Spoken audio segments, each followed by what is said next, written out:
Então, boa noite a todas, a todos. Em nome do Centro Scalabriniano de Estudos Migratórios, o CESEM de Brasília, te agradece pela presença virtual e por estarem conosco, então, nesse momento de debate e de conferência. Damos as boas-vindas a todos presentes. Estou vendo ali a irmã Marlene, a irmã Lina, lá da Itália. E aí estamos. Então, eu sou a irmã Maria do Carmo, e vou coordenar os trabalhos deste momento, aqui desse debate, que é o lançamento, então, do número 62 da REMO, Revista Interdisciplinar de Mobilidade Humana.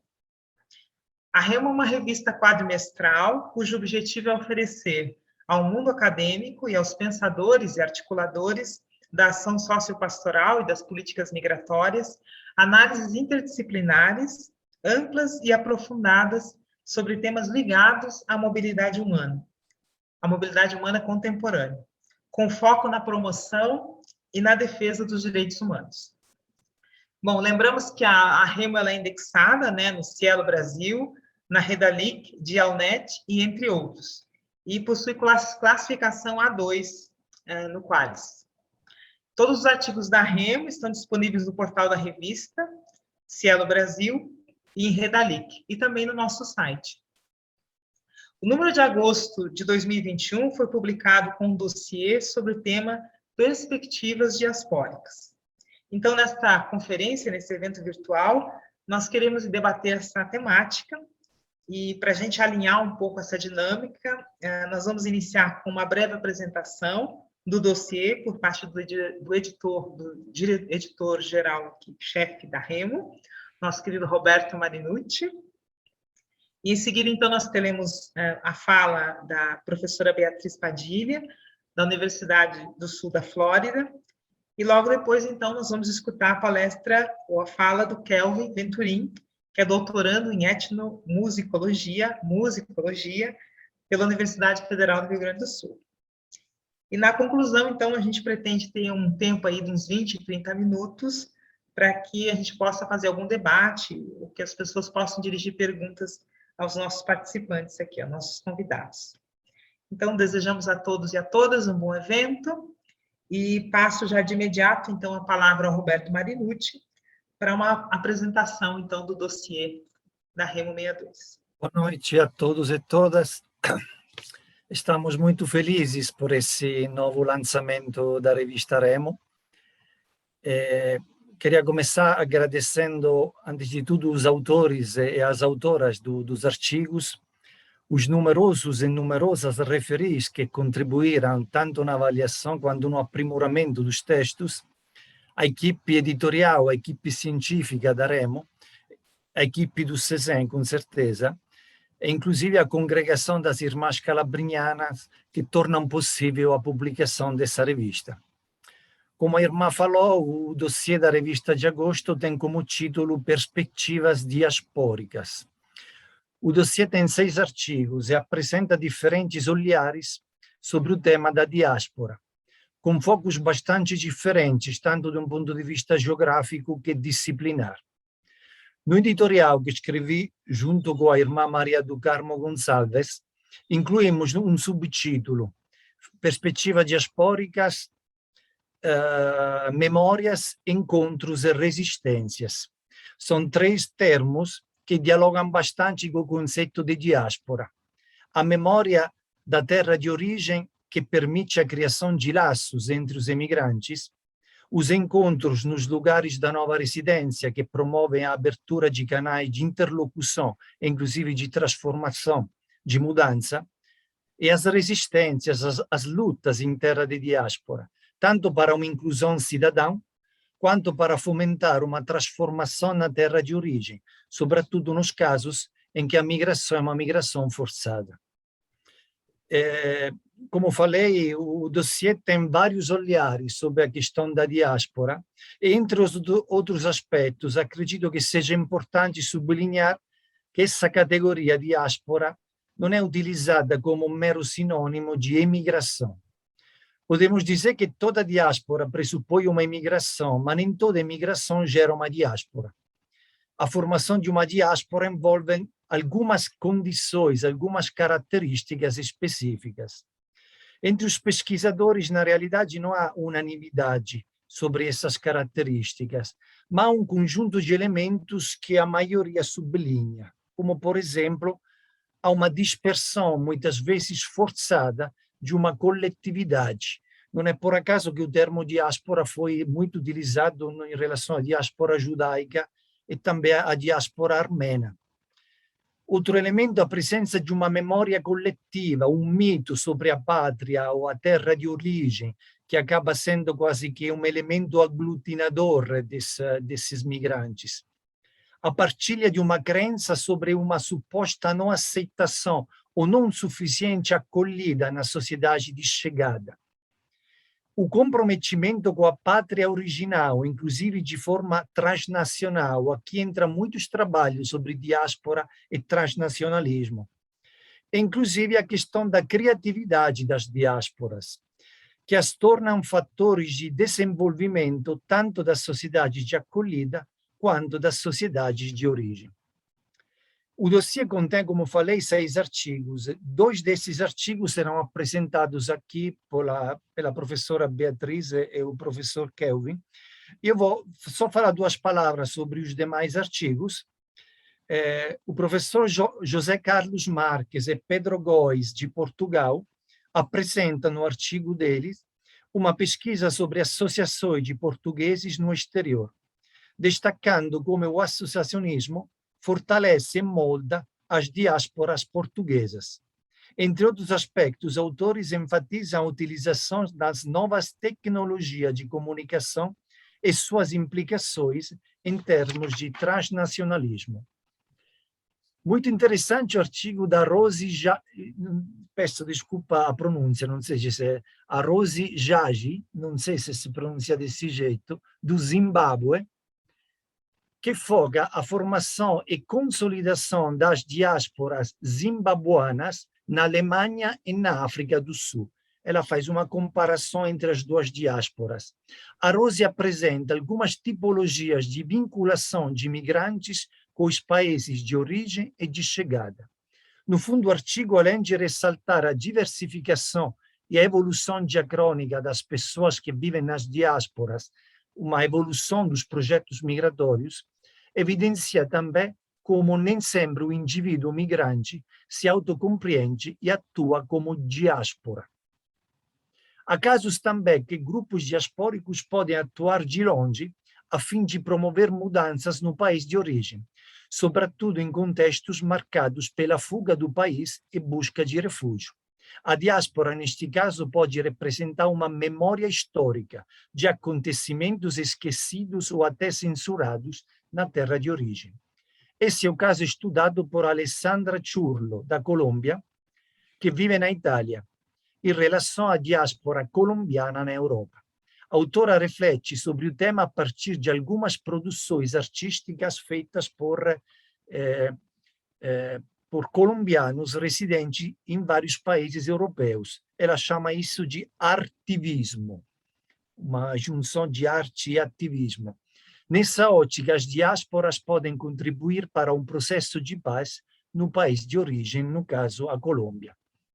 Finalmente, o último artigo, de Henri Axelrad, aponta por mais um aspecto da vida diaspórica bem interessante, o papel dos objetos. Ele fala de objetos memória, que reconectam as pessoas migrantes com a terra e a cultura de origem. Objetos sujeito, que dão voz a quem já não pode mais falar. Objetos ponte, que criam as condições e as gramáticas para o encontro e o diálogo com a alteridade. No caso específico, o autor reflete sobre um tipo específico de objetos, que são os livros em língua Yiddish, trazidos no Brasil pela diáspora judaica, e a constituição da Biblioteca Sholem Aleichem, no Rio de Janeiro. O autor afirma que esses livros são livros migrantes, escritos por migrantes, livros migrantes porque migraram para o Brasil, escritos por migrantes, com protagonistas migrantes, e numa língua, o Yiddish, que poderíamos até definir como uma língua desterritorializada, no sentido que se não está atrelada e não se identifica com nenhum Estado-nação. Então, o autor mostra mesmo como esses objetos podem ser ferramentas utilizadas pelas diásporas, tanto, repito, como memória, quanto como pontes de diálogo com outros.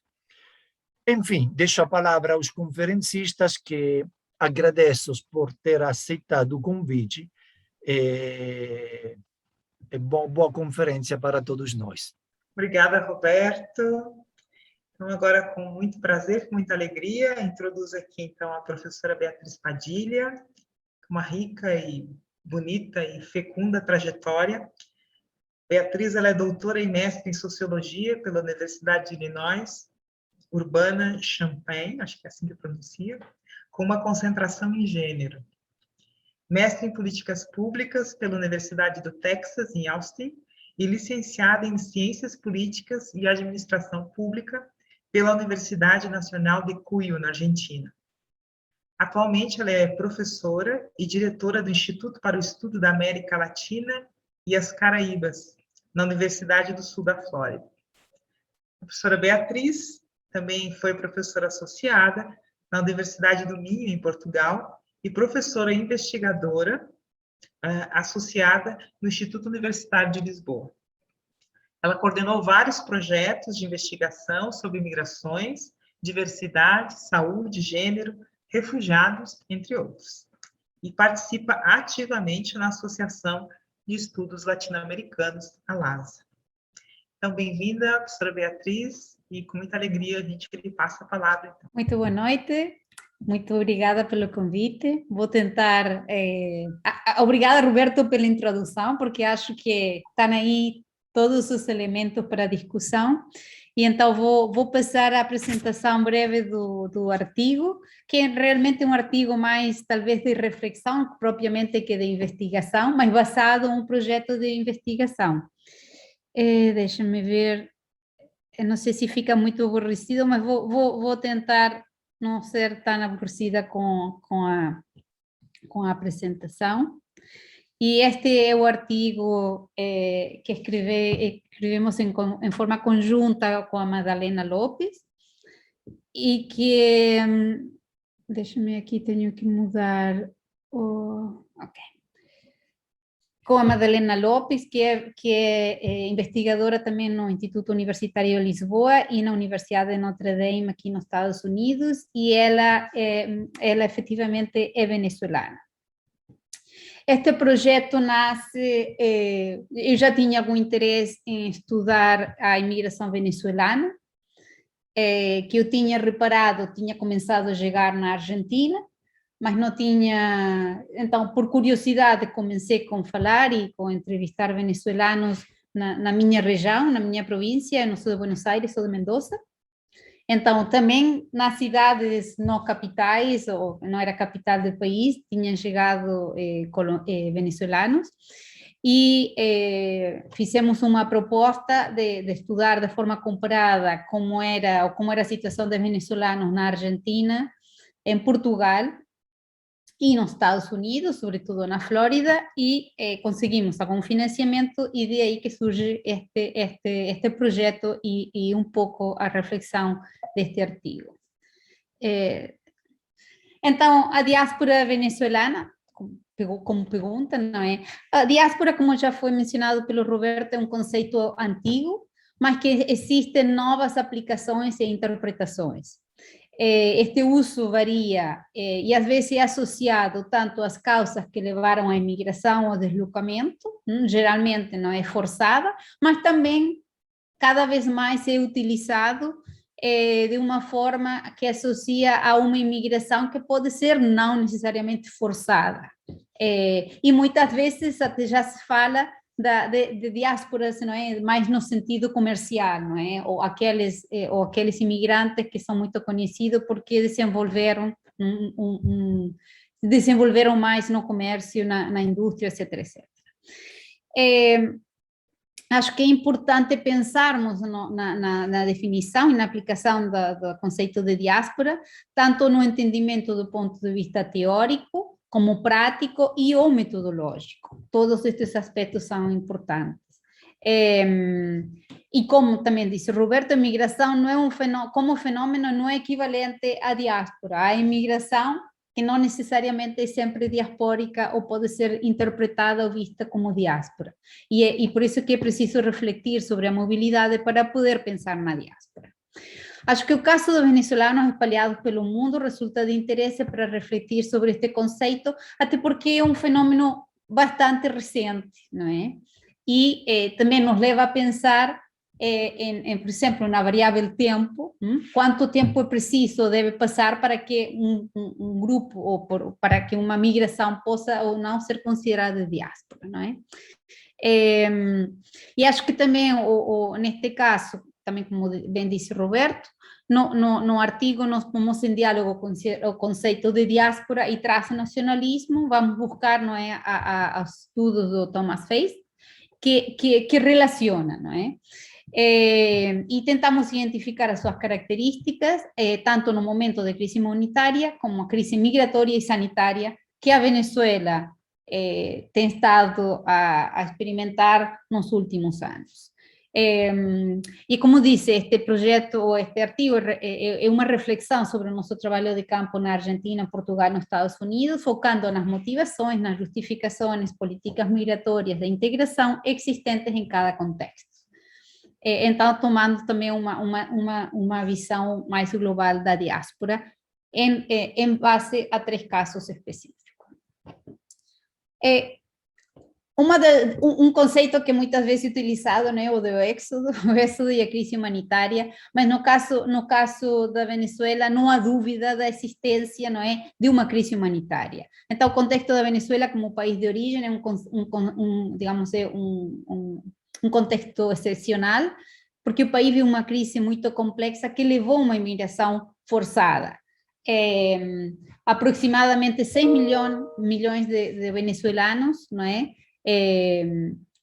Têm saído ou irão ter saído até o fim deste ano, segundo vários estudos, e muitos se fala de que possivelmente o caso dos venezuelanos poderia chegar a ultrapassar a situação ou a crise dos refugiados sírios. Eu acho que também não passa por aí saber se são mais ou menos pessoas, não é? Mas é o fenômeno em si. E que possivelmente também, de certa forma, o Covid interveio, não é? No sentido de desacelerar aquela saída da própria Venezuela, porque houve um fechamento das fronteiras.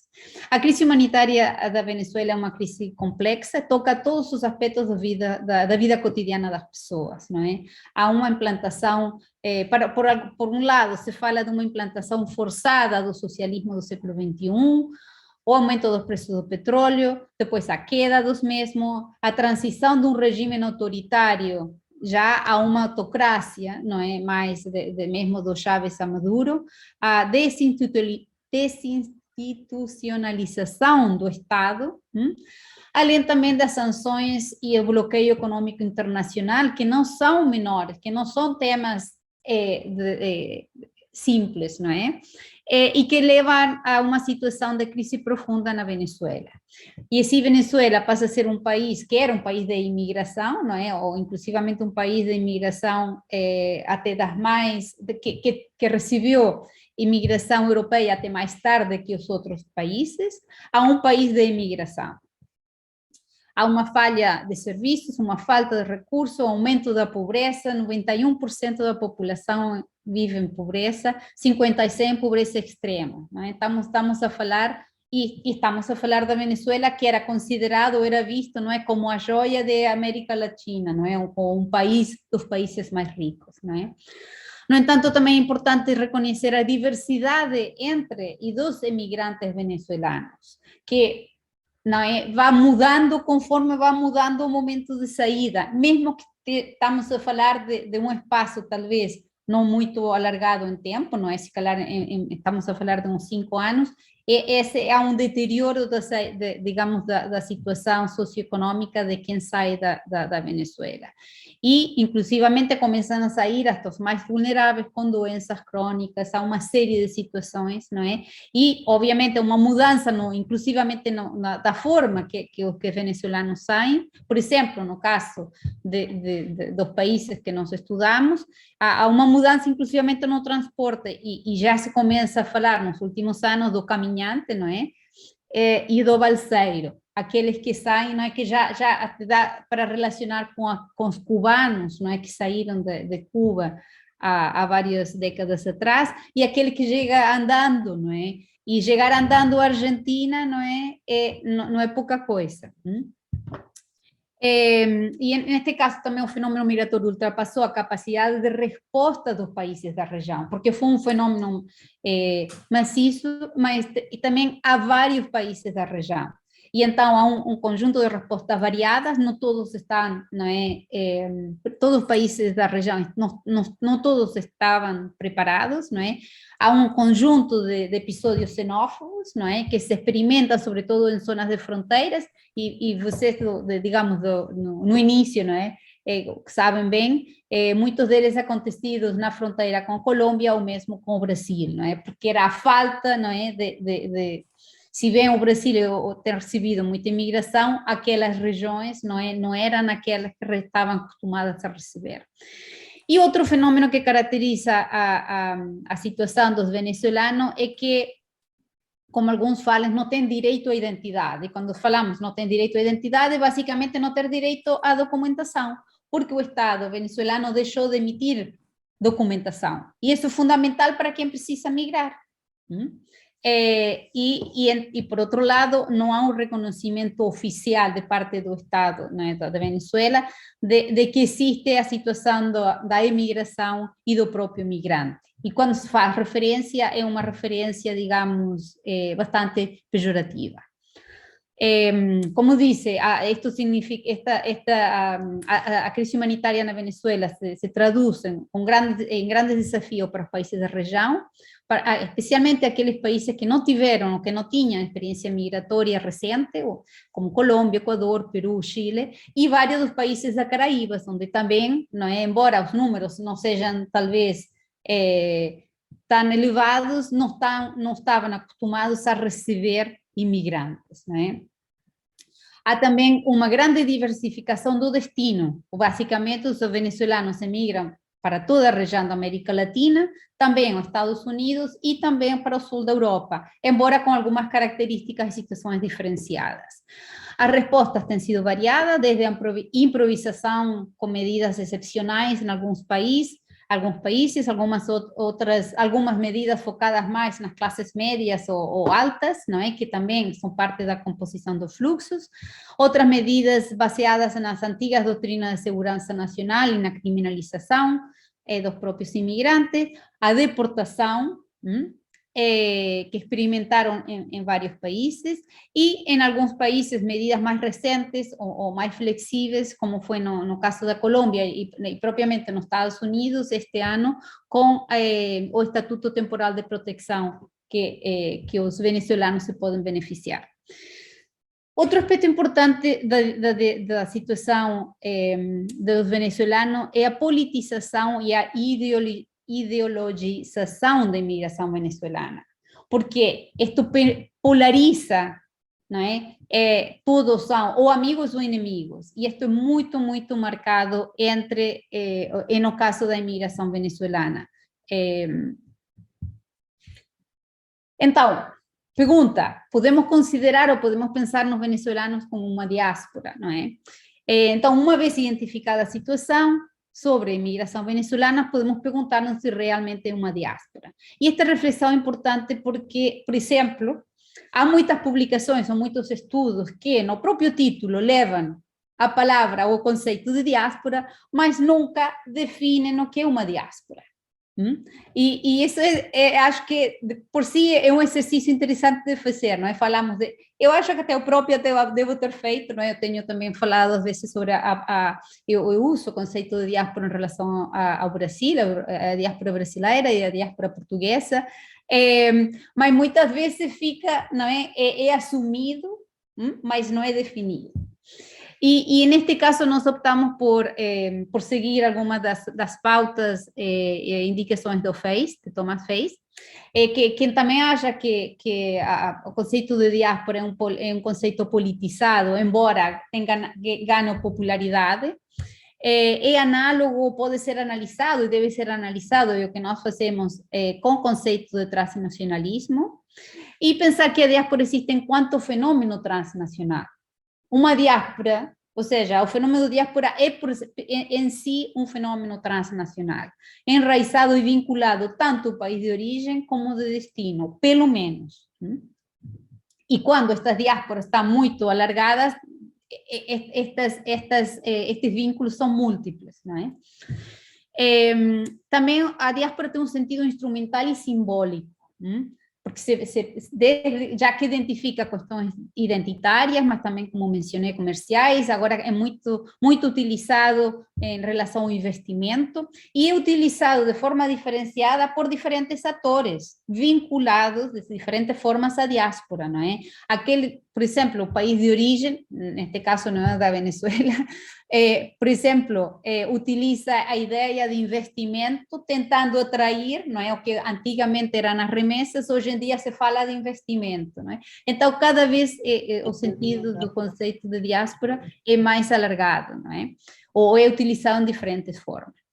Nós, neste caso, seguimos a ideia de Face, que ele fala de que há uma diáspora, porque há uma motivação, uma causa da dispersão, e por isso muitas vezes é uma causa que se vincula a uma migração forçada.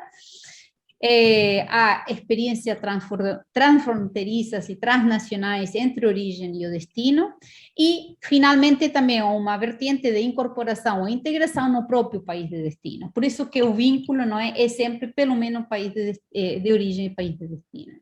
Fez também fala de um elemento temporal, que nós, no nosso caso, substituímos ou enriquecemos o conceito da temporalidade com o dinamismo e a mudança de evolução histórica e espacial e geográfica, não é?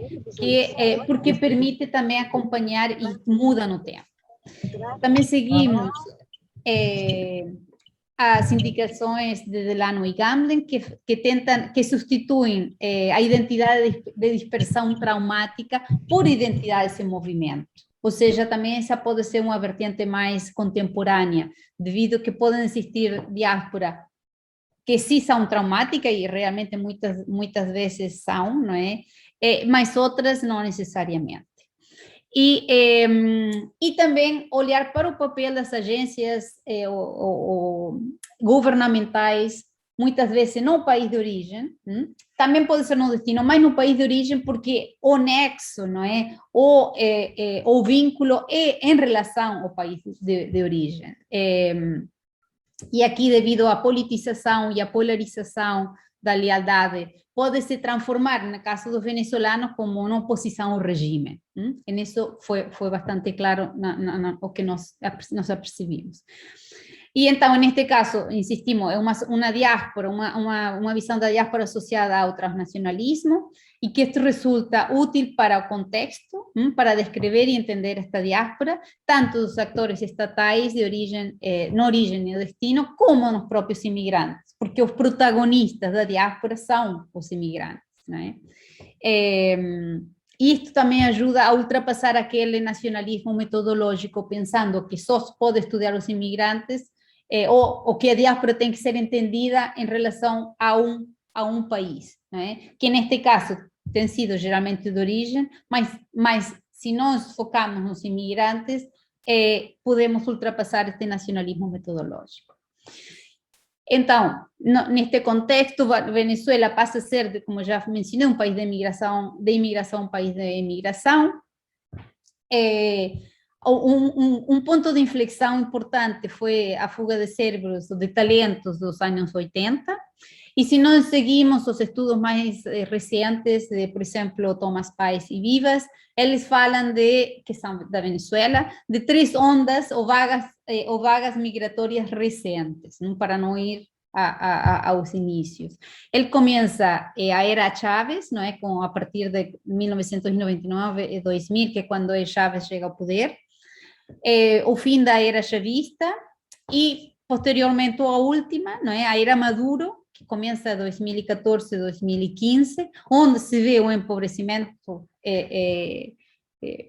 mais sério, não é? E já se começa a falar e identificar os caminhantes e os balseiros, com um deterioro generalizado, não é? Aumento da violência e uma procura de melhores condições de vida.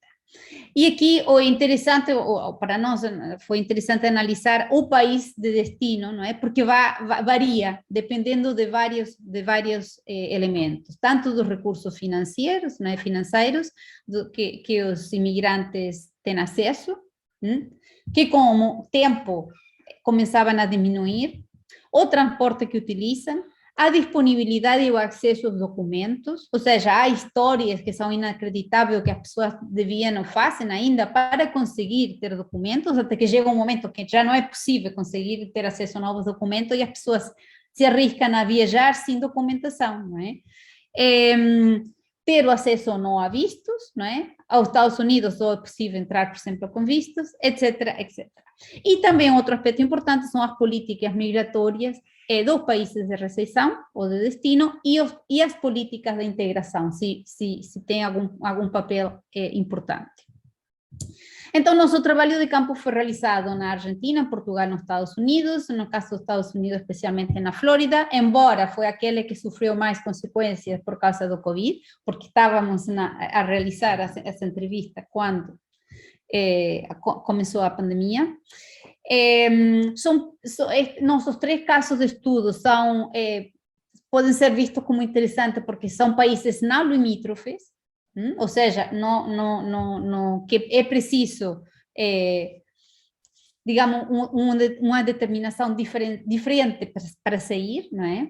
Com diferentes políticas migratórias e de integração que podem facilitar ou dificultar tanto a migração como a integração.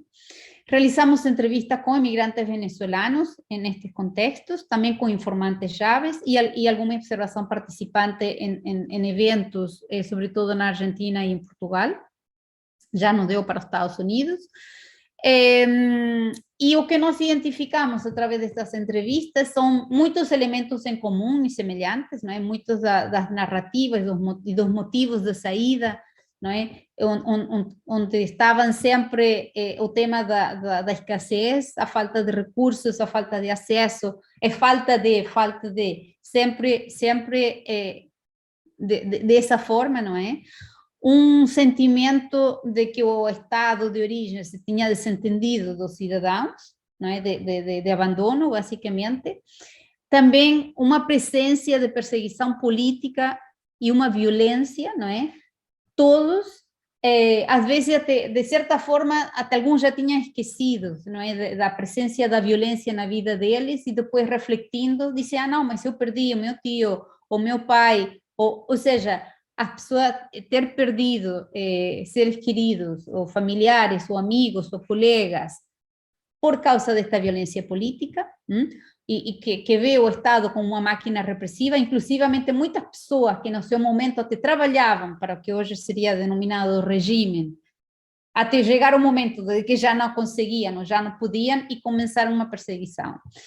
E nisto também, novamente, o tema da falta de documentos. O elemento aglutinador, não é? No exterior é, basicamente, todos olham para o fim do regime. É obviamente que um olhar, não é, de hoje, de agora, contemporânea, não é? Que só está à espera de que acabe o regime, de que acabe a situação. Muitos deles para voltar, outros a incerteza. Mas eu acho que quando estudamos a imigração, focar-nos no que os imigrantes vão fazer no futuro não leva a lado nenhum, porque esse futuro muitas vezes geralmente é incerto, mesmo aqueles que depois têm oportunidade de voltar. Mas neste caso o sonho é basicamente o fim do regime. E outro elemento aglutinador é ajudar a quem ficou. Todo mundo tem família que ficou ou pessoas a quem devem enviar recursos, não é? Pessoas enviarem, pode ser até $5, não é? Por mês, por semana, o que puderem, né? E a criação de redes que são para ajuda e para emergência de apoio, e estos, obviamente, também de forma diferenciada. E outro tema que resultou muito interessante em relação aos venezuelanos, que eu diria um enviesamento, uma escolha muito ponderada do país de destino. Ou seja, uma análise muito profunda de eu posso ir para cá, por quê? Porque todas estas pessoas têm ou famílias, ou amigos, ou conhecidos em vários países diferentes. Não há ninguém que só tenha uma pessoa ou que não tenha ninguém. E então é muito ponderada analisar qual é o país de destino, considerar quais são as políticas, a que tipo de serviços, de direitos podem ter acesso, e muitos também se informaram sobre como seria a vida deles, se no país, por exemplo, iriam experimentar racismo, xenofobia, ou seja, este é um tema muito dialogado entre eles, e como as redes, não é? Sobretudo muito basada nas redes sociais, no WhatsApp, Facebook, Instagram, sabem o momento, o instante que se passa. Isto, na maioria dos casos, é muito ponderado, não é?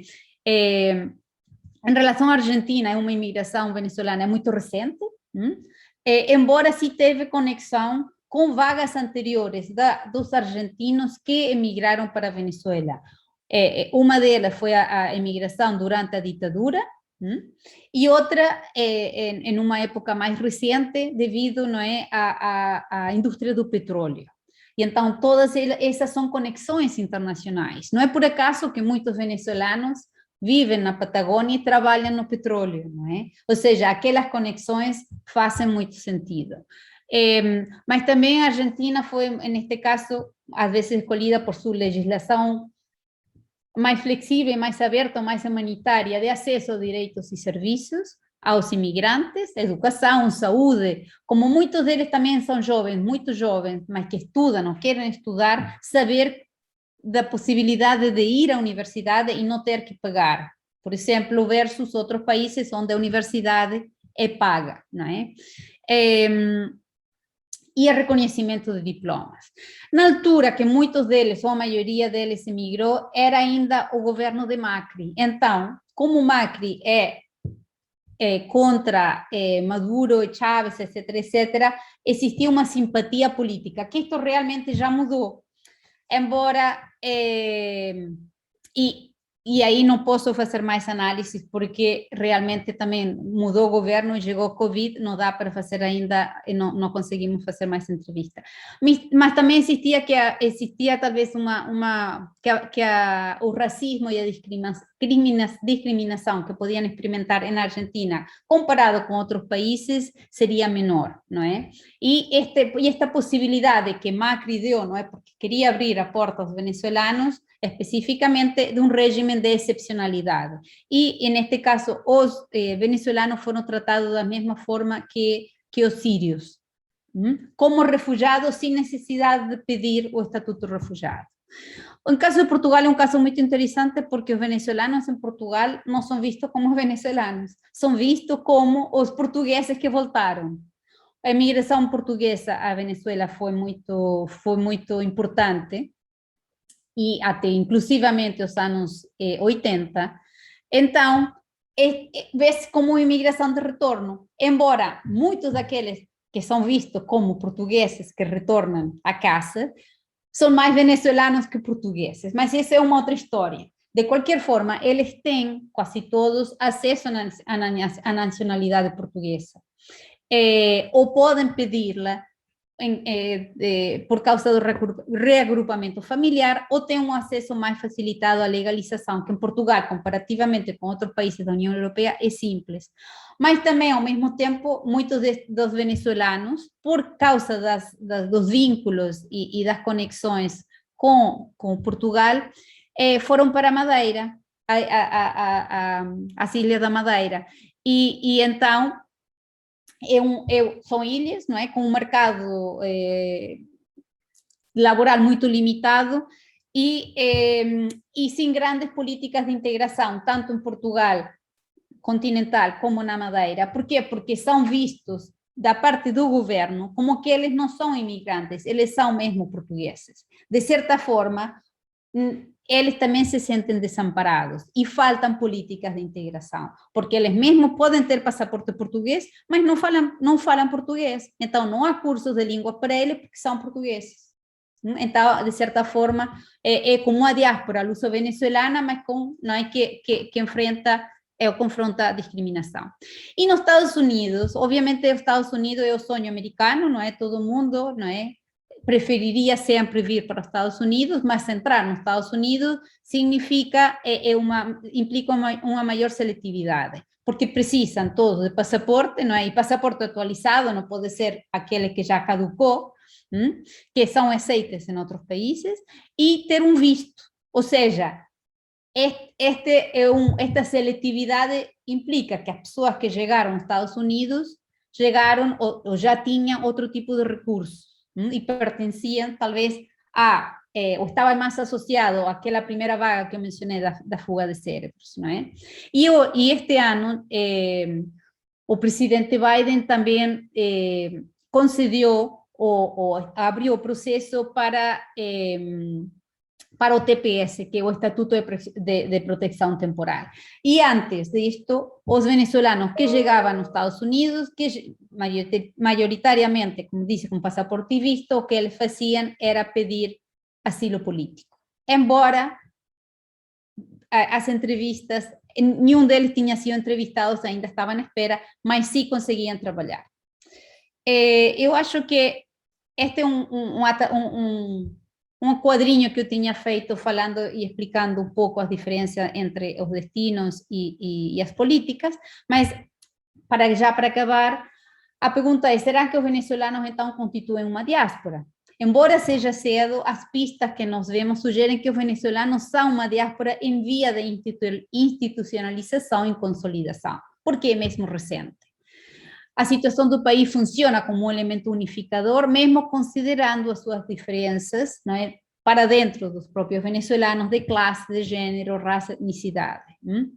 Os pioneiros, aqueles que chegaram aos países de destino antes, por motivos diversos, cumprem um papel, ou desempenham um papel muito importante de apoio e de colaboração, e são aqueles que têm começado a criar redes.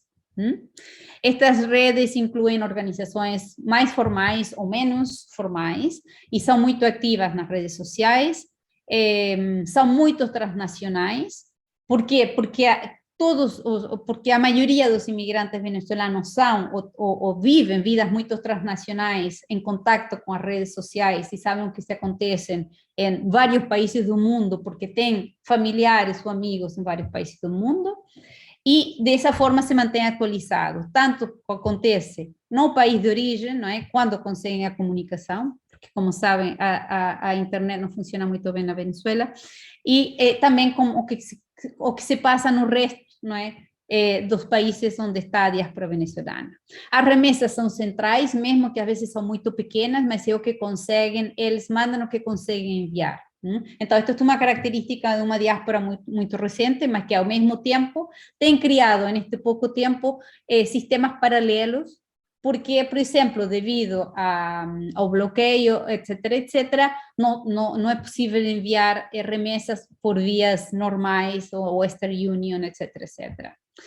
Eu diria que a aplicação da visão de Face ao caso do estudo da Venezuela ilustra que o transnacionalismo como conceito ajuda a um melhor entendimento do fenômeno diaspórico, o qual transcende o Estado-nação, e acho que num futuro poderemos aprofundar mais sobre as consequências deste fenômeno, comprovando ou não a sua consolidação como diáspora.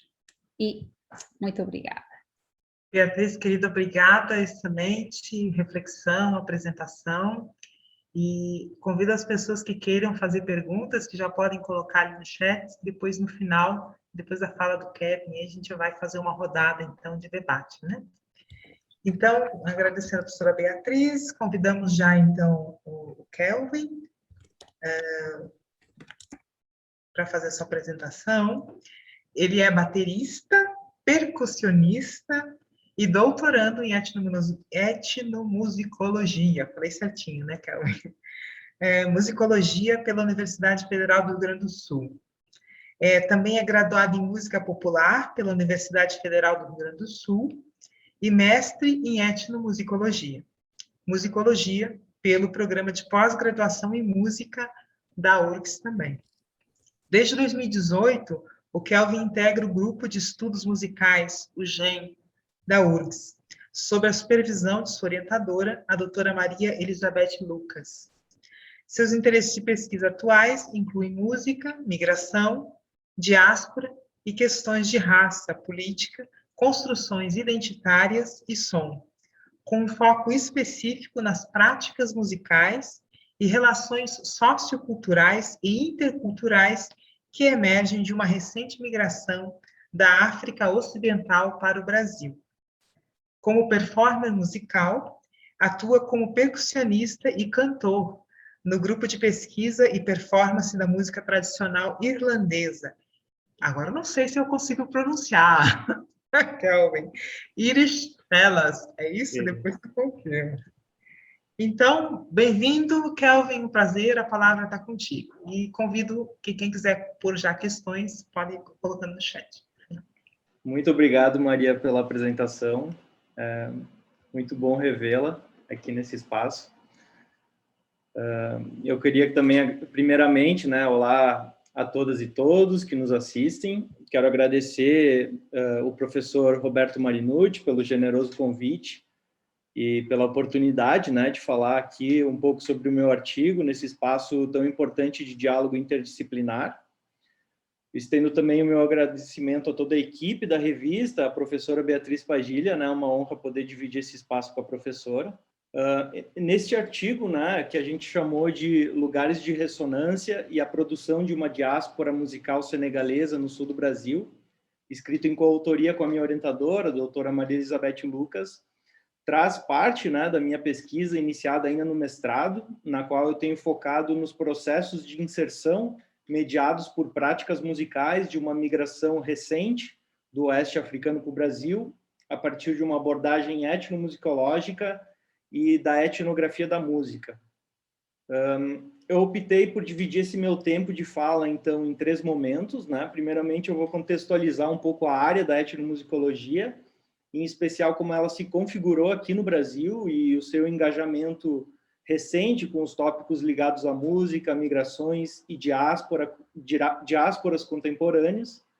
Em seguida, eu vou tratar de como a etnomusicologia no norte global começou a se interessar por esse estudo das práticas musicais relacionadas às experiências migrantes, diaspóricas e de refugiados, abordando, né, as mudanças de paradigma na área ao longo desse período.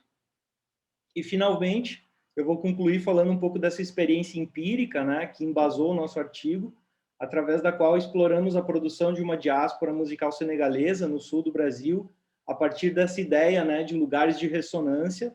A gente buscou com isso contribuir com esse entendimento mais alargado do conceito de diáspora, a partir das produções musicais colaborativas de um rapper senegalês migrante em Porto Alegre, no Rio Grande do Sul, naquilo que ele tem chamado de um rap de conexão.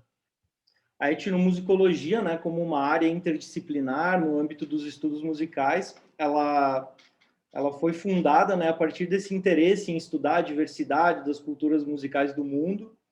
Na contemporaneidade, esses estudos eles se dão a partir do paradigma de um trabalho de campo etnográfico, participativo, colaborativo, reflexivo, interessado em pensar criticamente, né, a música nas suas complexidades agentivas e o que ela significa para diferentes pessoas, grupos, audiências, ao mesmo tempo em que a gente busca explorar, né, como ela está entrelaçada em dimensões sociais, culturais e nos diversos contextos de performance.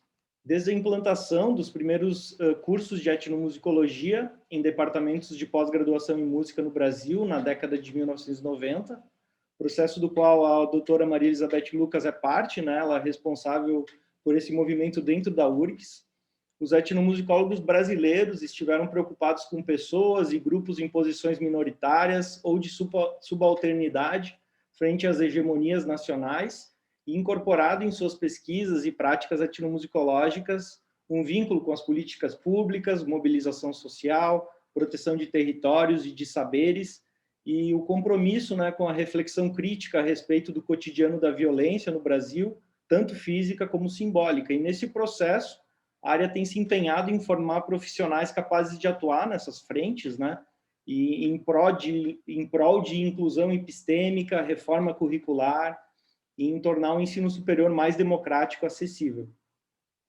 Nesse sentido, o livro Etnomusicologia no Brasil, organizado pela Ângela Lune e a Rosângela Tugni, compila parte dessa trajetória, né, e compromisso da etnomusicologia aqui no Brasil, em especial, que pode também ser vista ao longo dos anais e encontros da nossa Associação Brasileira de Etnomusicologia, que é fundada em 2001. Falando de encontros, né, a gente vai ter agora, no mês de novembro, o nosso 10º encontro nacional, onde talvez pela primeira vez a gente vai ter um GT que vai reunir comunicações tratando especificamente de música e migrações recentes. Né? Isso se deu porque só mais recentemente tem emergido um interesse de etnomusicólogos brasileiros em tópicos como migrações, diásporas contemporâneas e refúgio, no âmbito dessa diversificação, né, dos fluxos migratórios para o Brasil da última década. Sendo eu um desses pesquisadores, né, que começa nos últimos anos a estudar as práticas musicais no âmbito da mobilidade, e desde uma perspectiva etnomusicológica, eu precisei, né, entrar em contato com uma literatura e discussões de outras áreas das ciências sociais e humanidades, interessadas, né, no fenômeno da migração e diáspora, e com uma literatura em inglês, né, sim, etnomusicológica, que já vem tratando da música e migrações desde pelo menos as décadas de 60 e 70, quando a gente tem o movimento dos direitos civis nos Estados Unidos e a flexibilização, né, das restrições e cotas migratórias nos Estados Unidos, que vai contribuir assim por uma transformação demográfica e despertar um interesse maior interdisciplinar em tópicos como diásporas. O meu contato com a revista Remo não se dá apenas, né, por essa ausência de literatura etnomusicológica em português sobre migrações e diásporas contemporâneas, mas também como parte dos próprios pressupostos de diálogo interdisciplinar que a gente vem construindo no nosso grupo de estudos musicais na URGS, o GEM, coordenado pela doutora Maria Elizabeth Lucas, que é coautora nesse nosso artigo. Com essa chamada, né, para o dossiê sobre diásporas da revista, me pareceu uma oportunidade perfeita para seguir com esse diálogo interdisciplinar do nosso grupo de pesquisa e da minha trajetória, né, como estudante, doutorado e etnomusicólogo em formação, e buscar outras formas de pensar e entender a diáspora a partir da produção e performance musical de imigrantes senegaleses no sul do Brasil, por exemplo, a partir dessa intersecção entre as artes e as humanidades, da qual a etnomusicologia emerge. Então, a etnomusicologia, né, pensando mais nas mudanças de paradigma da disciplina, né, ao longo do tempo, ela se configura inicialmente como disciplina na década de 1960 nas universidades norte-americanas, e naquele período ela carregava todo esse peso da herança colonialista no estudo da música dita tradicional, não europeia, sem registro escrito, associada a lugares específicos, geralmente distantes dos centros acadêmicos, e focava, né, todo o interesse na descrição estrutural de diferentes gêneros, formas, instrumentos musicais, sem se preocupar propriamente em contextualizar, né, esses processos e as pessoas. Essa delimitação metodológica no estudo da música, circunscrita a uma cultura, né, e local específicos, baseava-se inicialmente nessa busca por preservar essas tradições musicais que a qualquer momento poderiam desaparecer ou se transformar. E essa visão da mudança como negativa fez com que a música em contextos migratórios não fosse considerada, né? Para mais além, a crença de que os fluxos migratórios eram temporários e que um futuro retorno desses sujeitos aos seus países deveria ser esperado, né? Fez com que só mais tarde se assumisse que as práticas musicais podiam sim ser recriadas, ressignificadas, fora desse seu contexto nativo, né? Esses outros estudos, porém, né, ao pensar a música em relação a dois contextos diferentes, ou duas culturas, o lugar de partida e o lugar de chegada, continuavam alinhados a uma noção bastante estreita de autenticidade, buscando medir nessa dupla dimensão, né, o quanto determinada tradição musical se mantinha fiel ou não à sua forma original. na esteira de um maior conhecimento da etnografia urbana, a etnomusicologia passou a se preocupar com as práticas musicais não mais circunscritas a grupos étnicos, né, específicos, mas que eram fruto de encontros e trocas em contextos culturalmente heterogêneos nas metrópoles. E, nesse sentido, essas músicas transplantadas pararam de ser pensadas como uma música ameaçada, devido às suas transformações e adaptações a esse novo ambiente, né, e passaram a ser encaradas como uma outra possibilidade, uma outra identidade, uma outra forma musical que não ameaçava a cultura musical no seu contexto nativo, por assim dizer, e que por si só tinha relevância e importância de ser estudada. É no âmbito dessa mesma virada reflexiva que a trajetória do migrante, né, no que diz respeito aos seus trânsitos, desde a sua partida, também passa a ser considerado, abandonando aquela crença de que toda migração era voluntária e todo migrante compartilhava uma rota única e linear entre o lá e o aqui. Nos anos 1990, os estudos da performance musical, relacionados à experiência de grupos refugiados, trouxeram toda uma nuance, né, sobre os desafios vivenciados pelas pessoas deslocadas em função de guerras, perseguição política, intolerância religiosa ou desastres naturais, sobretudo como esses traumas, violências e múltiplos encontros culturais impactavam a reconstrução das suas vidas, assim como as suas práticas musicais e de escuta ao estabelecerem nesse suposto destino final. É nessa mudança, né, de paradigma da etnomusicologia na década de 90, impulsionada, né, pelas discussões pós-modernas e uma forte crítica pós-colonial, que os estudos da diáspora começam a ganhar espaço na disciplina, ela que passa também a se preocupar com questões de identidade, essa não mais entendida como fixa, gênero, classe, raça, etnicidade, e essa não mais circunscrita a uma lógica originária e localizada. Os etnomusicólogos começaram, então, a pensar de que forma comunidades diaspóricas se constituem e como a música e as práticas musicais operam nesses processos. Por exemplo, como migrantes articulam a sua expertise musical para desenvolverem redes culturalmente produtivas e conectadas à sua terra natal, e em diálogo, né, com esse novo contexto sociocultural. Então, tem um artigo, né, intitulado Teorizando a Diáspora e Música, do etnomusicólogo Thomas Solomon, que ele identifica, né, duas abordagens da diáspora nos estudos musicais. A primeira delas diz respeito a esse entendimento da diáspora como uma formação social, né? Ou seja, aquelas abordagens que enfatizam uma definição sociológica de diáspora e que sublinham os fatos históricos e as condições materiais das diásporas, com investigação empírica focada nas redes sociais que mantêm as comunidades diaspóricas e no papel da música em articular essas redes.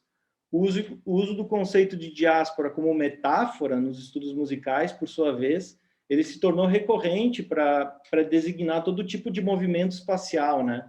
A ideia de diásporas musicais, por exemplo, foi usada para se referir aos trânsitos e fluxos globais de instrumentos, gêneros, estilos e repertórios musicais impulsionados pelas tecnologias de reprodução musical e pela cadeia produtiva da música.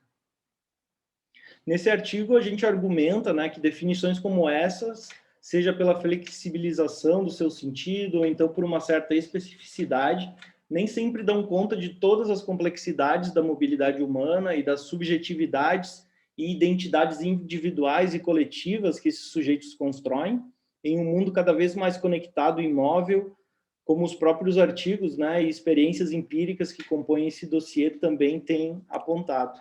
É nesse sentido que nesse artigo tratamos de uma diáspora musical senegalesa no sul do Brasil, que ela é produzida a partir dos projetos e ações conscientes, não só circunscritas a músicos migrantes senegaleses, mas em colaboração com outros migrantes, não migrantes no Brasil, e a partir do que chamamos de lugares de ressonância, né? Ou seja, espaços de produção musical colaborativa, mediação de diferenças e encontro de comunalidades entre senegaleses, brasileiros e outros grupos migrantes.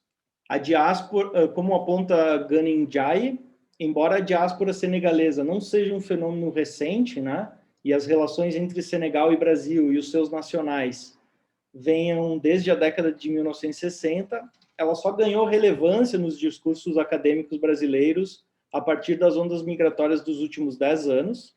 Segundo o autor, esses estudos, no entanto, ainda não deram conta das diferentes identidades, projetos e noções particulares através das quais senegaleses dão sentido à migração e se posicionam como parte ativa da produção de uma diáspora senegalesa no Brasil.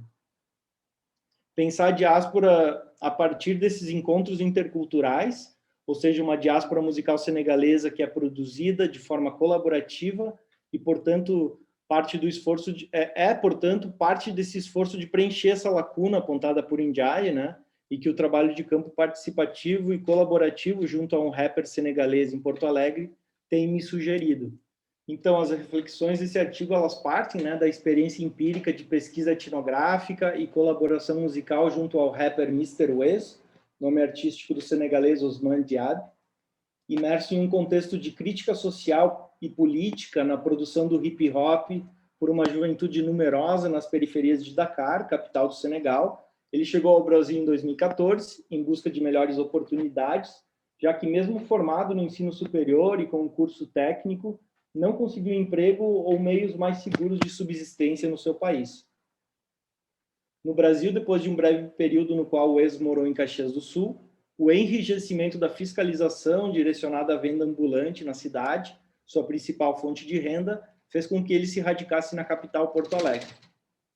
O retorno à produção do hip-hop e a retomada de uma carreira como rapper, porém, viria só mais tarde. Segundo ele, era necessário aprender o português para que o seu rap estivesse conectado a essa nova realidade na qual ele tentava se inserir.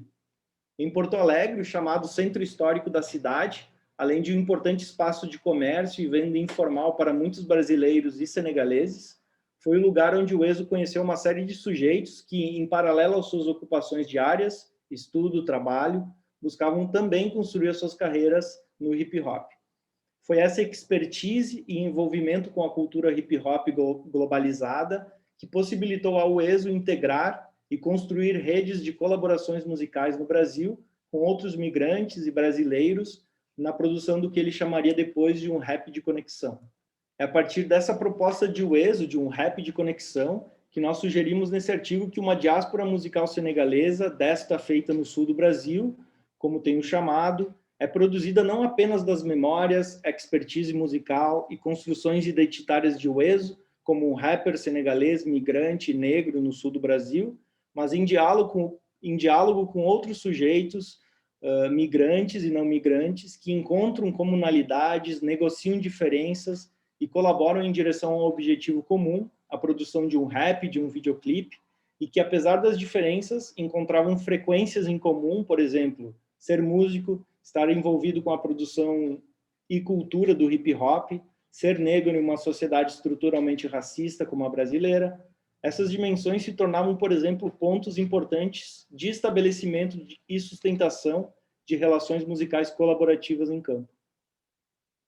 Foi dessa forma que eu pude também estar, ao mesmo tempo, em campo e envolvido nas dinâmicas de produção desse rap de conexão, já que, embora eu não fosse rapper propriamente, eu era músico, e essa foi a frequência em comum que a gente encontrou. Desde o primeiro encontro, o Ezo logo me propôs uma relação mais recíproca, na qual eu pudesse fazer a minha pesquisa, mas também contribuir com a produção do seu rap de conexão.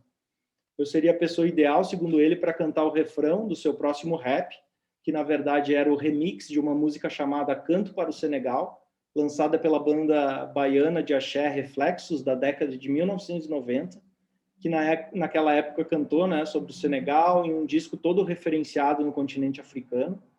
E o Ezo buscava, então, revisitar essa conexão musical, já estabelecida, né, entre o Senegal e o Brasil, e atualizá-la para os tempos atuais. Participar intensamente desse trabalho revelou os processos e dinâmicas de produção, desde os encontros interculturais em um estúdio caseiro na periferia de Porto Alegre, com jovens rappers brasileiros, parte das redes musicais que o Ezo construía, as suas estratégias criativas de composição de uma rima em Wolof, língua mais falada no Senegal, e em português, que tratava tanto dos desafios da mobilidade, como da realidade de tantos senegaleses e brasileiros no âmbito do trabalho e da venda ambulante, até a gravação de um videoclipe para esse rap, onde o ESO convergia na performance suas redes de relações e experiências locais, por exemplo, jovens brasileiros ligados à dança de rua, a percussão e dança de um grupo de imigrantes ganeses de Accra, companheiros da venda ambulante, o pesquisador interessado no rap senegalês migrante. É a partir, né, dessa experiência que sugerimos que parte dessa diáspora musical senegalesa no Brasil é produzida e informada por vários atores migrantes e não migrantes, com suas trajetórias e subjetividades, em colaboração musical no sul do Brasil. Depois de lançado nas plataformas de streaming, esse videoclipe intitulado Senegal circulou no âmbito do hip-hop local, nas redes migrantes no Brasil, ao longo da diáspora senegalesa e, enfim, retornando ao Senegal, de fato, como um rap de conexão. Vou tentar compartilhar um pequeno clipe aqui. Desculpa, por favor, se por acaso não estiver soando, me informe.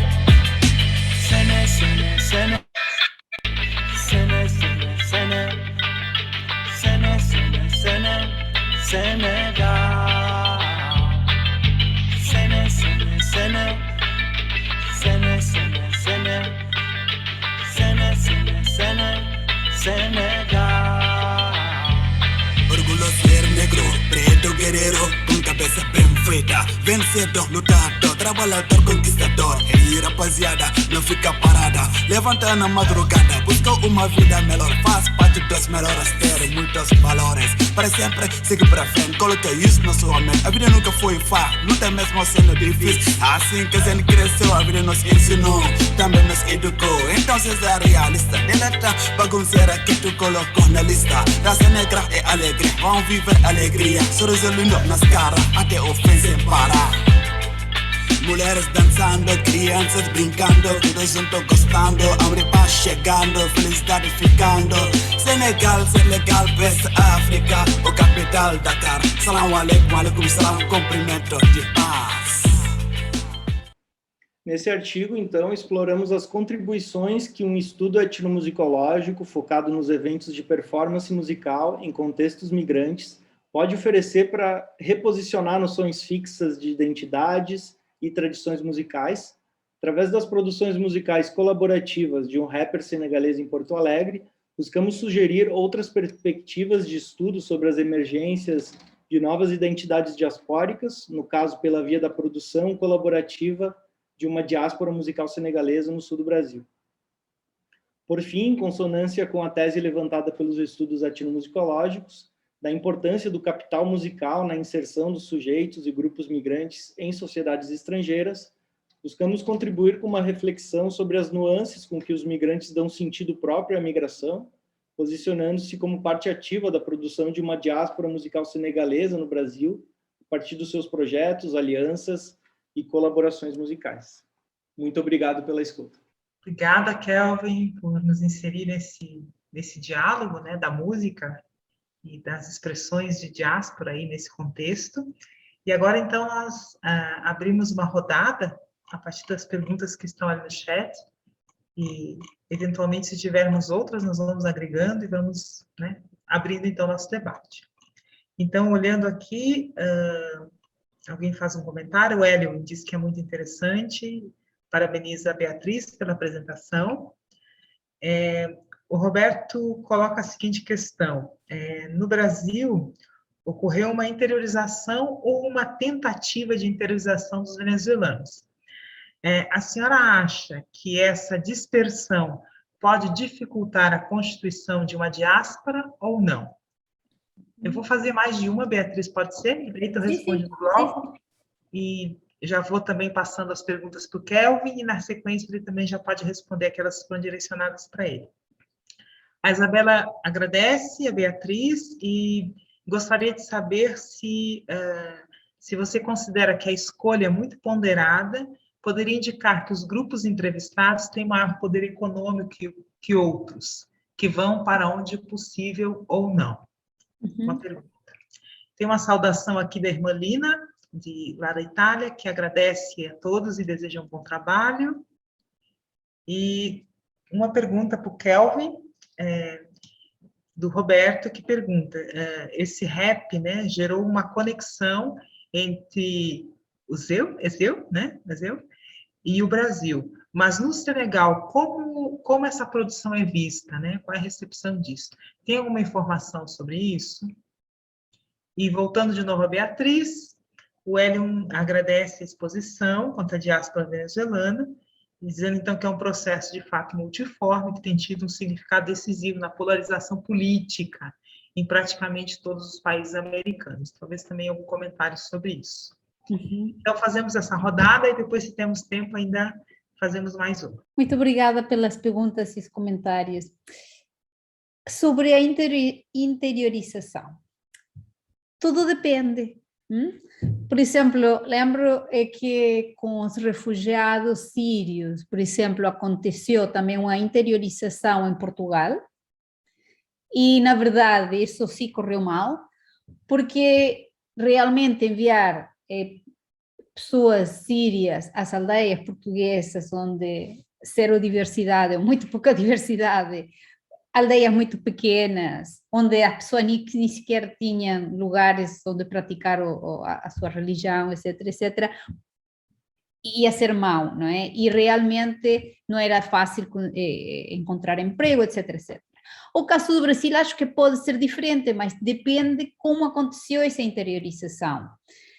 Brasil tem muitas cidades grandes, não é um país típico latino-americano que é só uma capital e o resto é história, não é? Acho que o Brasil é um país muito grande, muito diverso, e então aí depende se essa interiorização é feita de uma forma, digamos, de propósito, para dispersar, e como são dispersadas e quem são dispersados. Lembro perfeitamente de quando chegaram às zonas fronteiriças, eram reencaminhados para outros lugares. Agora, a pergunta é, eram reencaminhados para outros lugares porque em outros lugares tinha mais possibilidade, por exemplo, de conseguir emprego, de aplicar,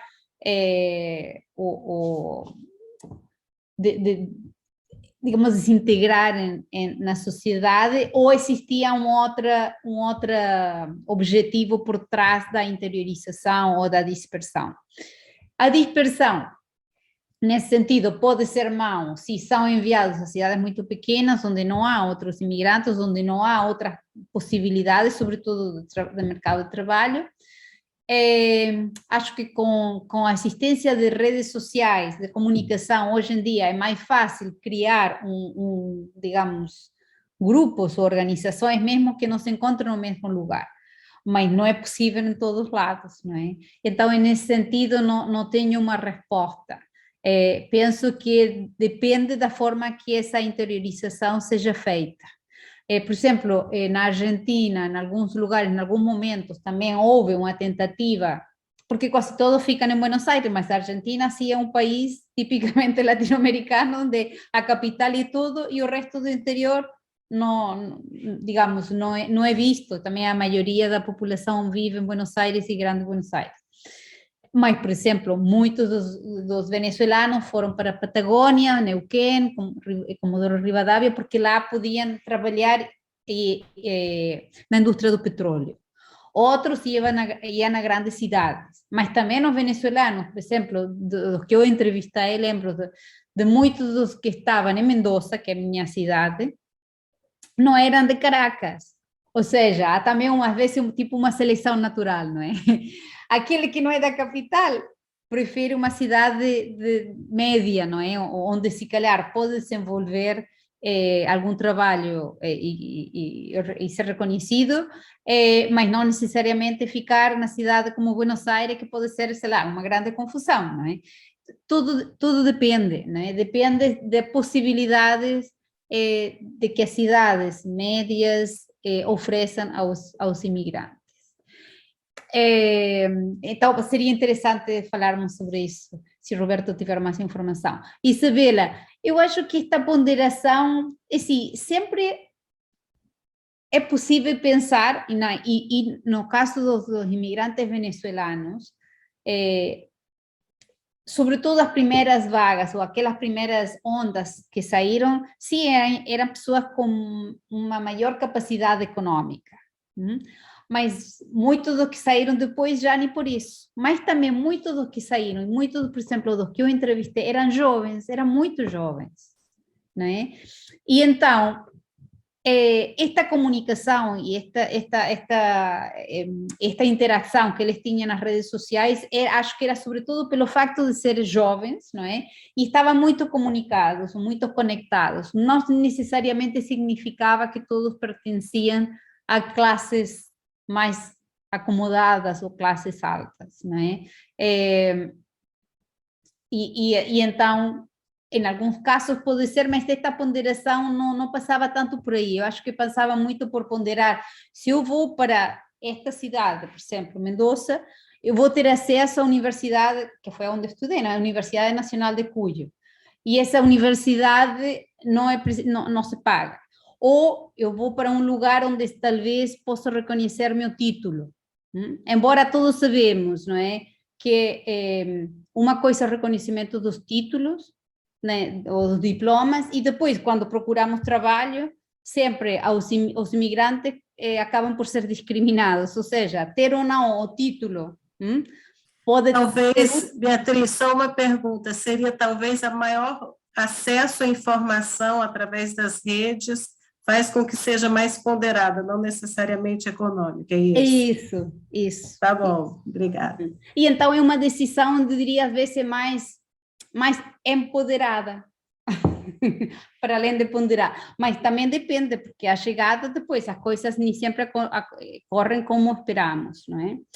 E acho que aqui a pergunta do Hélio é uma pergunta e um comentário muito adequado, muito relevante, porque se a imigração venezuelana, se calhar é a que mais reação gerou, por um lado, não é, devido à politização e à ideologização da própria imigração venezuelana, num momento, ou em diferentes momentos na América Latina, que às vezes era mais, digamos, socialismo do século XXI e outras vezes menos, não é, socialismo do século XXI. E isto tem gera muitas discussões, inclusivamente na nossa conferência final, aconteceram coisas que, por exemplo, eu também não estava à espera, e mostra esta alta polarização. E uma coisa que me chamou a atenção, não está no artigo, não está escrito ainda em lado nenhum, eu não sei se alguma vez vou escrever, porque eu acho que às vezes podemos gerar sentimentos opostos e não é o objetivo, mas muitas vezes a autopercepção de muitos imigrantes venezuelanos que se colocam em uma situação de excepcionalidade, porque eles são qualificados, porque eles são melhores que os outros, sobretudo na América Latina, os colocam numa situação de pouca empatia e de pouca, ou de uma pouca construção de redes com outros imigrantes. E isso notou-se, por exemplo, inclusivamente, só agora, porque o Kelvin falou da música, não é? Existe uma diáspora venezuelana derivada do El Sistema, das orquestas e todo o sistema cultural venezuelano, com raízes, não é? com raízes específicas, e que devido a esse conhecimento e a que as orquestas estão no mundo todo, então houve, neste caso, há uma orquestra na Argentina, em Buenos Aires, que é liderada por um venezuelano, que abrange, que inclui argentinos e aos outros imigrantes, mas aconteceu no momento da conferência uma situação muito, muito inconfortável, porque da forma que ele se apresentava, não é, era mesmo afirmar-se como diferentes. Eu, pessoalmente, acho que essa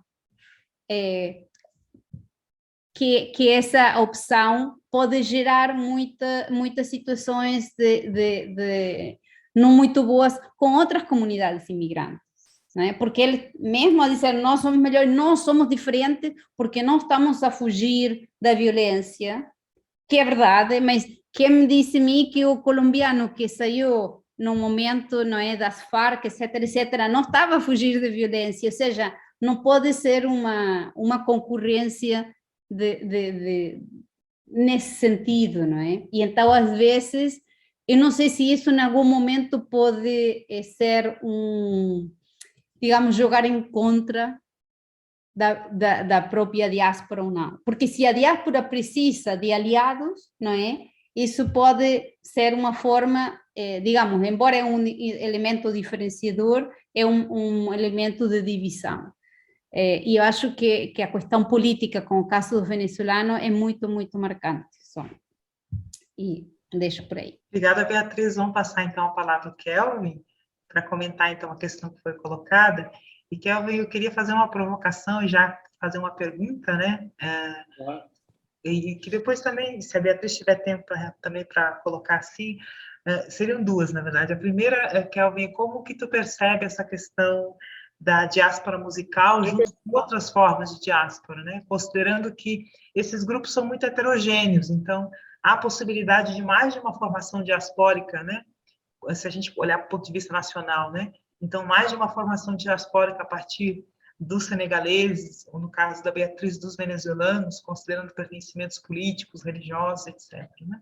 E a segunda questão seria como que vocês percebem essa abordagem a partir das diásporas, que potencial que há no sentido de colaborar no debate sobre as questões de migração e refúgio atuais. Assim, o que tem de diferente nesses estudos que podem colaborar numa melhor compreensão, digamos assim, do fenômeno da mobilidade hoje? Certo. Eu vou começar, então, pela pergunta do Roberto, que é muito, muito boa pergunta, assim, né, para pensar, né, por exemplo, eu trouxe aqui, né, de certa forma, como o ESO se relaciona com o Brasil e tenta estabelecer essa conexão, né, e a questão, então, pensa como no Senegal é visto, talvez, esse rap de conexão, né? E é bem interessante, porque a diáspora senegalesa, se for pensar, né, no mundo, principalmente para os Estados Unidos e Europa, ela tem um histórico bastante grande, né, desde a década de 70, 80, talvez, né, e se for pensar essas experiências, né, de senegaleses na diáspora,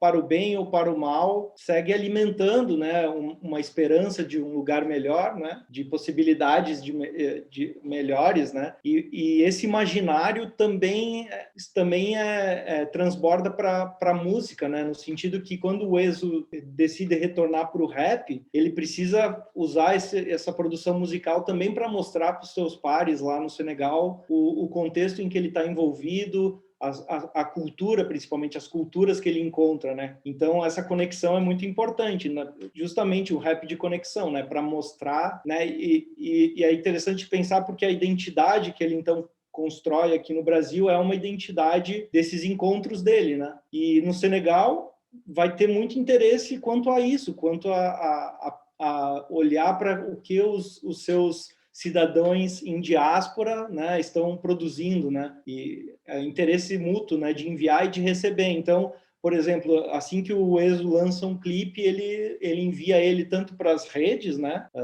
online ou sociais, mas tem um jornal online, posso dizer assim, uma plataforma de notícias online no Senegal chamada Senego, que é muito comum, né, produções musicais serem divulgadas na página. Então, a primeira coisa que ele faz é mandar o videoclipe para o site que vai divulgar lá, a produção Mr. Weso lança um novo clipe no Brasil, né? Então é muito interessante isso, e um ponto assim, pensando que a Beatriz falou do eu sistema, né? Essa diáspora musical, ou pensar como uma música alimenta redes, né, de mobilidade. Isso também é interessante porque isso até escrevi em uma outra comunicação, né? Várias narrativas de trajetória de alguns dos meus colaboradores, eles justamente vão falar, né, que eles chegaram ao Brasil porque saíram com um grupo de percussão, um grupo de performance e tocaram na América Latina, ali no Equador, na Bolívia, e depois vieram para o Brasil, né? Então, e na Europa também, né? Agora, apesar das restrições serem mais severas, né, Mas a prática musical, desde o Senegal, é um meio de migrar e talvez de conseguir um visto, ou talvez migrar sem visto, mas por um caminho menos precário, menos perigoso, né?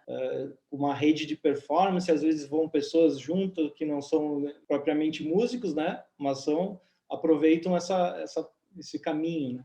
Eu não, assim, vou passar para as tuas perguntas, não sei se mais de uma diáspora, né? Eu poderia, né, pensar, né, uma diáspora que vem mais desses grupos de performance, ou uma diáspora mais, que nem eu tentei mostrar, né, de ser produzida, talvez eu diria. Eu confesso que eu não pensei assim de uma forma separada, mas eu diria então que teria essa diáspora que eu digo que é produzida, né, uma produção musical diaspórica senegalesa, e talvez uma diáspora musical que é orientada, né, então que nem o Eusistema ou as performances musicais, né? Como a gente pode compreender melhor esses movimentos, né, de mobilidade? Eu acho que é isso, assim, a música é possível, assim, a gente encontrar, por exemplo, rotas migratórias. Eu lembro muito bem isso, né?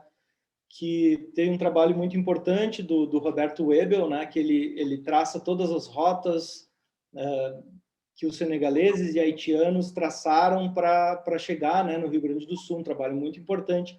Mas foi muito interessante, porque quando eu fui conversar com muitos dos meus interlocutores músicos, eles falaram, não, eu fui tocar no Goiás e daí eu fui tocar na Bahia, eu fui tocar na América Latina, eu fiquei. Então tem umas rotas musicais, né, que se estabeleceram, né? E assim, para concluir, que eu acho que é importante eu colocar, né, que às vezes, inclusive nós, né, etnomusicólogos, a gente pensa a música muito num papel de ser sempre positiva, né? Então ela vai resgatar as memórias, né? Eu vou forjar uma identidade, vai estabelecer relações interculturais, e isso é muito importante, né? Inclusive o meu artigo é totalmente baseado nisso, né? Nesse caráter, nesse potencial agentivo, positivo da música. Mas, por outro lado, a gente também tem estudos na etno que vão mostrar como a música, às vezes, carrega um sentido traumático, né? Eu lembro de um trabalho recente sobre refugiados sírios no Canadá, em que essa mãe de família ela evitava escutar determinadas músicas que ela adorava na Síria, porque elas remontam um passado que talvez não seja mais possível, né, e um trauma dessa mobilidade forçada. Então ela evita, né, essas músicas que ela sempre escutou, né? Então ali a música ela traz traumas, né? Ela é uma não escuta dessas músicas, né? Então tem esse outro lado também. Muito obrigado pelas perguntas. Kevin, então, só tem um comentário ali do Hélio perguntando se você conhece o trabalho do Guilherme Cury, do Rio Grande, que é músico, estudou geografias musicais, mestrado em migração síria no Rio Grande do Sul, em doutorado. Conheço o Guilherme Cury. Muito obrigado por trazer o nome dele. Conheço ele, sim. Conheci ele que nem a Maria em campo aqui. No trabalho de campo a gente se conhece.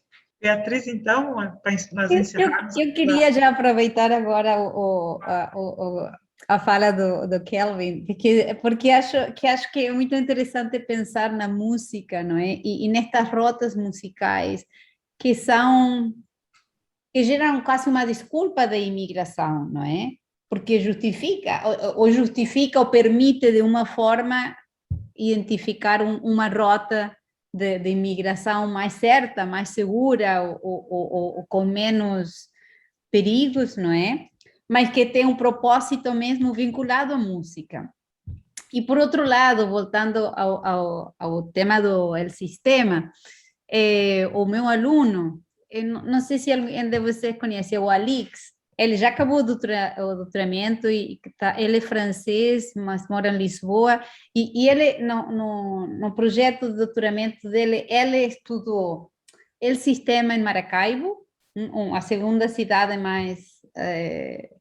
maior na Venezuela, o sistema na Bahia, em Salvador, e o sistema em Portugal, que é uma orquestra chamada Geração, onde quase todos todos os jovens que participam da Orquestra Geração são afrodescendentes. Então, é muito interessante ver como também este conceito do sistema, e acho que há outros, né, semelhantes, por um lado, geram rotas migratórias, não é? E, por outro lado, também migram estas ideias, estas práticas que são aplicadas e, às vezes, recebidas não é, por grupos minoritários ou mesmo imigrantes. É interessante pensar dessa forma também, não é? E como a cultura, com venezuelanos eu comecei a pensar isso, porque por um lado ouvia isto do sistema, outro tem um sistema de coros muito desenvolvido, então, porque a vertente cultural na Venezuela era muito importante, não é? E mesmo as pessoas gostem ou não gostem do Chávez, isso não tem, é secundário neste caso, esses projetos culturais tiveram um certo desenvolvimento e as pessoas viajaram pelo mundo todo e criaram redes que muitas vezes depois facilitou a imigração. Então, por exemplo, uma médica que eu tinha entrevistado em Mendoza, o irmão dela tinha migrado antes porque participava de um coro, um daqueles coros famosos. E, ou seja, e as pessoas ficavam muito amigas, e era nos bons momentos da Venezuela, não é? E às vezes faziam férias juntos, se conheciam, digamos, tinham desenvolvido outras amizades, outro tipo de relacionamentos. E depois chegou o momento da imigração e serviram, não é, de apoio ou de recepção nesse momento. Então é bastante interessante ver como estas redes culturais geram, não é, também migrações, não é? E às vezes uma forma de integração. Por exemplo, outra menina que eu entrevistei, ela estudava para odontologia, já vinha de Venezuela, mas ela também participava de coros lá em Venezuela e, pois, quando chegou, foi participar do coro da universidade. E este tipo de círculos gera também recursos e outro tipo de contactos, não é? Facilita a integração de outra forma, porque se integram, não é? Nos coros, onde tem acesso a outro tipo de recursos, não é? De capital social, que senão não teriam acesso, não é? E então é interessante pensar dessa forma, não é? Então acho muito interessante, Kelvin, sim. Muito bem, infelizmente chegamos ao final do nosso evento. O tempo passou tão rápido, né? A gente poderia ficar ainda bastante tempo discutindo, debatendo. Então, nós gostaríamos de agradecer a todos que dispuseram desse tempo, né, para nos acompanhar aqui nessa sessão. E um agradecimento muito especial, então, aos nossos convidados, palestrantes, a Beatriz Padilha e o Kelvin Venturim, por terem aceito, então, o convite para esse evento. E lembramos mais uma vez que os artigos da REMA estão disponíveis no portal da revista e no Cielo Brasil e Redalic. Então, um forte abraço a todos e até a próxima, né, Roberto? E obrigada pela participação aí.